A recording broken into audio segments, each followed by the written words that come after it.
Overthinking can be changed by regulating the energy that flows in your body and by deactivating the survival mechanism that is helping you to cope with.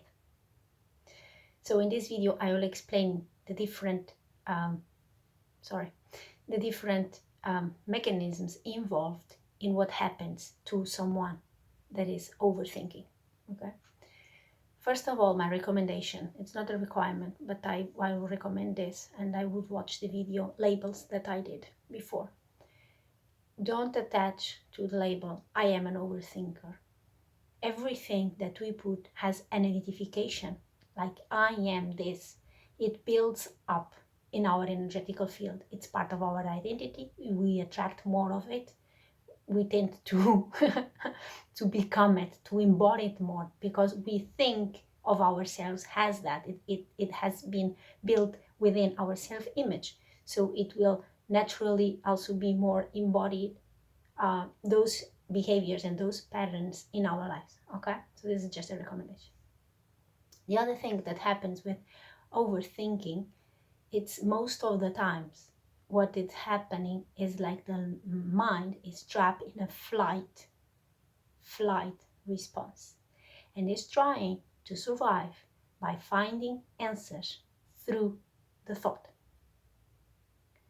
When I tune into it energetically, when I was in that state, my energy, my focus was completely like regressed I'm sorry, a regression from the body just to this area of my being, like the head area.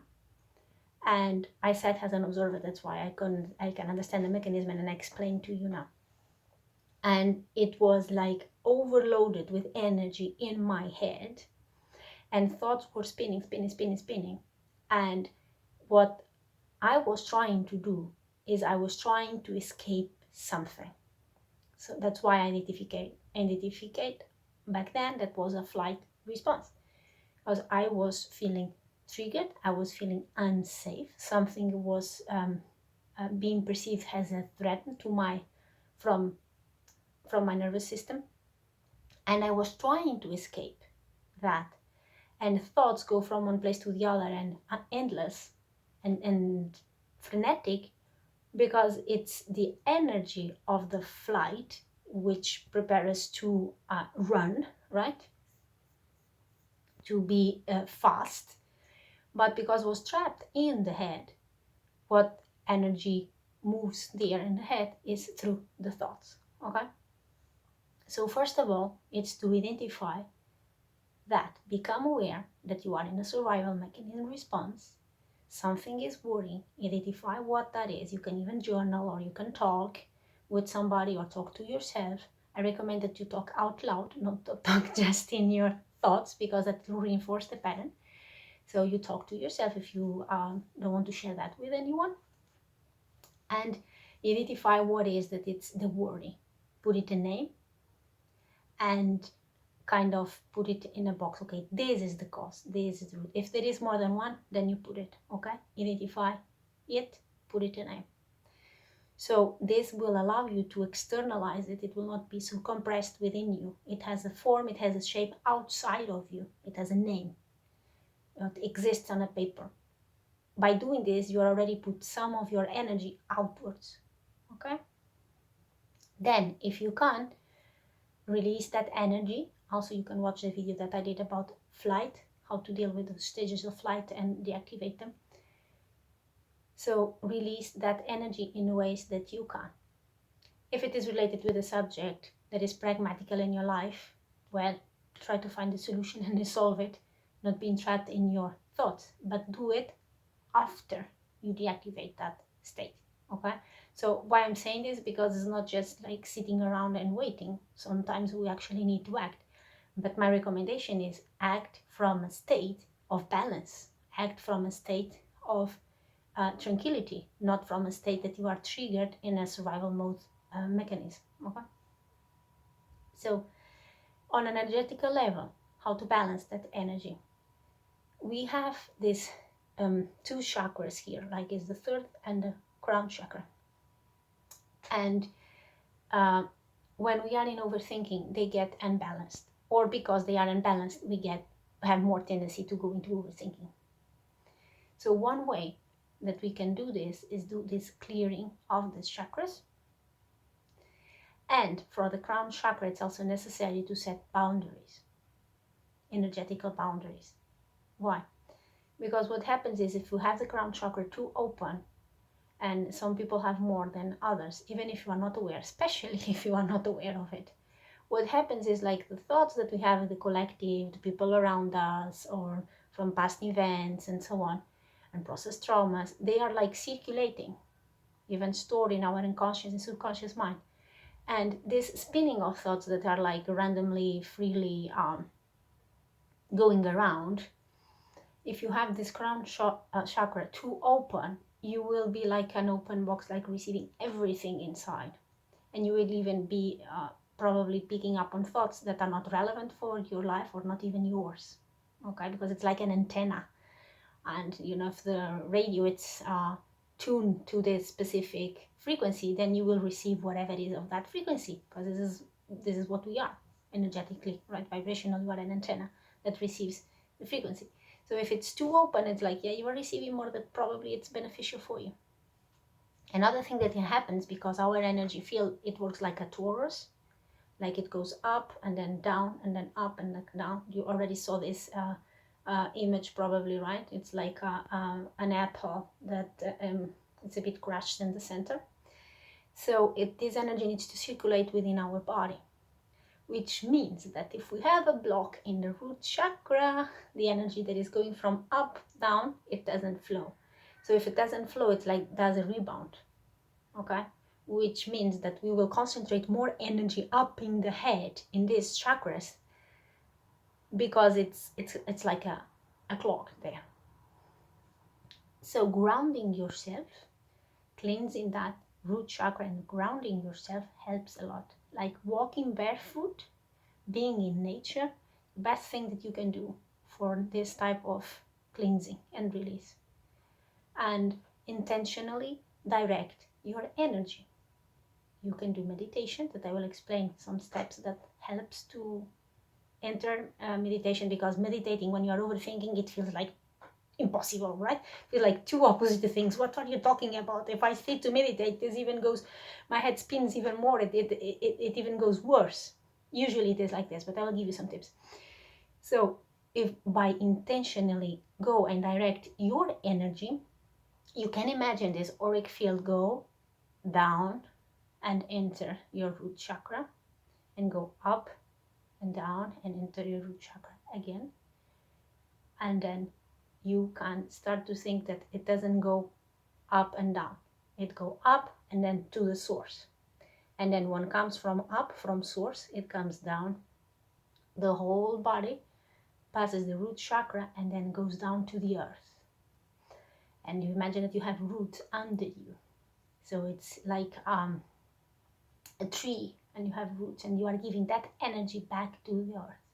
Then you breathe from underneath your feet, so from the roots back into the central channel, that is this central channel that we have, go up all chakras, and then goes up again to the crown, and then you receive again. Okay, by doing this, the energy that is blocked or that is dense in a part of the body and not flowing so much to the others, it will start to unlock.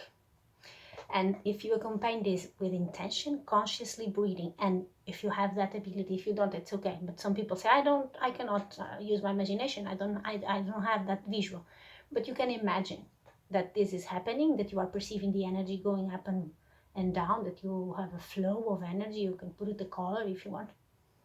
And imagine even that you are really a tree. So use your imagination as it serves you. So you can do this.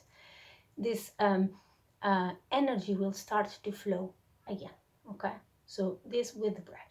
If you want to do meditations, those typical guided meditations, they take you into a place, now you are in the ocean, or you are, I don't know where, in heaven with your loved ones, but it's a guided meditation. It has a voice behind giving you steps. What happens is, like, it's impossible for someone that is overthinking to just focus on that. or those meditations that are more mindfulness practice, that is not the same as meditation, which they aim to empty your mind and empty the thought circulation in your mind, right? To do that, you need to hack your mind with a task. How you do that? If you are counting numbers, if you're going somewhere, you put your mind to count the numbers consciously, like 1, 2, 3. Like imagine the meditation is you go up the stairs or you find something. Or even if it's not, it's just the meditation is normal, you should be at the place. You will give a task to your mind, counting numbers, for example.